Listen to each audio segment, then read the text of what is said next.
ഇൻസ്റ്റഗ്രാമിലൂടെയും യൂട്യൂബിലൂടെയും എല്ലാം നമ്മൾ പലപ്പോഴും പല ഇൻഫ്ലുവൻസേഴ്സിനെയും കണ്ടിട്ടുണ്ട്.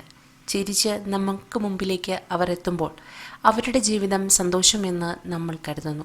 എന്നാൽ അതിനു പിന്നിൽ എന്തൊക്കെയോ ദുഃഖം ഉണ്ട് എന്നത് ഇത്തരത്തിൽ മരണം സംഭവിക്കുമ്പോൾ മാത്രമാണ് നമ്മൾ അറിയുക.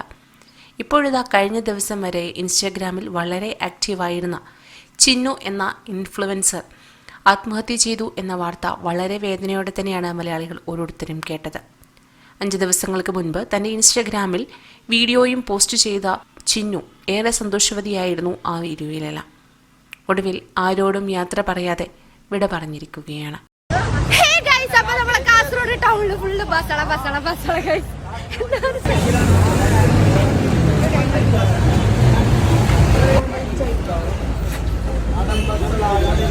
അപ്പൊ ചൂറ് ബസല തിക്കത്തുണ്ട്. നിങ്ങളെ നാട്ടിൽ ഇനി എന്ത് പേര് പറയുമെന്ന് ജസ്റ്റ് കമന്റ് ഇട. ബസല എന്ന് പറയും. ഇതിൽ ചിക്കൻ കറിയല്ലേ വെക്കുന്നത്, പക്ഷെ ഇന്ന് ഞമ്മ നോർമല് തേങ്ങ എല്ലാം അരച്ചിട്ടിട്ട് ഒരു കറി വെച്ചെങ്ങണ്ടേ.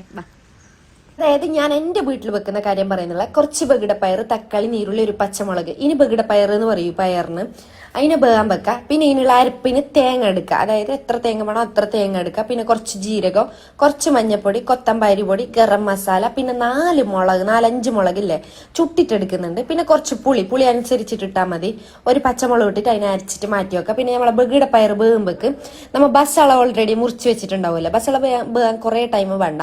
ബസള ഇട്ട് കൊടുക്കുക. പിന്നെ കുറച്ച് ഉപ്പ്, പിന്നെ നേരത്തെ അരച്ച് വെച്ച അരപ്പ് നോക്കിയിട്ടിടാം. നിങ്ങൾക്ക് എത്ര വെള്ളം വേണോ അത്ര അനുസരിച്ചിട്ട് കൂട്ടി കൊടുക്കുക. പിന്നെ ഇതിന് കടു വറുക്കുന്നില്ലേ, വെള്ളുള്ളിയും കടും, പിന്നെ ഒരു 2 മുളക് ഇടിമുളകിനെ ഇങ്ങനെ ഇട്ടിട്ട് നല്ല അങ്ങനെ കടു വറുത്തിനാകുമ്പോൾ വേറെ തന്നെ മണം വരും. പിന്നെ കരിയാമ്പ് ചപ്പൽ ഞാൻ അതിന്റെ മീത്തൊക്കെ ഇടുന്നത് കടു വറുത്തിട്ടായിട്ട് അതൊരു കരിയുന്ന എണ്ണയിൽ.